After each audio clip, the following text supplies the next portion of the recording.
અરવલ્લીથી સમાચાર મળ્યા છે કે શામળાજી નજીક નકલી સોનાની મોટા પાયે છેતરપિંડી કરતી રાજસ્થાની ગેંગનો પર્દાફાશ થયો છે। ત્યારે પિત્તળના બિસ્કિટ પર સોનાનું વરખ ચડાવી અડધા ભાવે વેચવાના નામે ગેંગ વેપારીઓ અને સરકારી કર્મચારીઓને નિશાન બનાવતી હતી।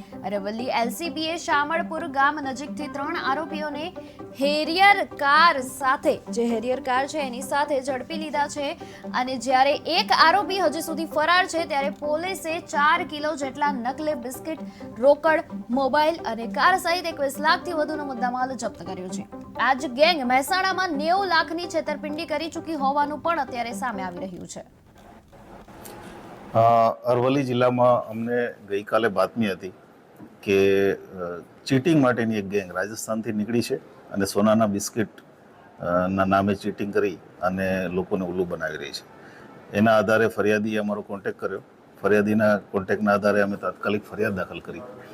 બનાવ એવો હતો કે રાજસ્થાનમાં જયપુરની આસપાસ ખુશબુદ્દીન અને મોહસિન, રાકેશ એમ કરીને કુલ 4 આરોપીઓ પોતાને ત્યાં ખેતરમાંથી સોનાના બિસ્કિટ મળ્યા છે અને અડધા ભાવે વેચવાના છે એના આધારે ડાયરેક્ટ ગુજરાતના વેપારીઓને, સારા લોકોને કોન્ટેક્ટ કરતા હતા અને કોન્ટેક્ટ કર્યા પછી એ જ્યારે વ્યક્તિ ત્યાં જાય ત્યારે એમને ટેસ્ટિંગ માટે અમુક પ્રકારના નાના બિસ્કિટ આપતા હતા।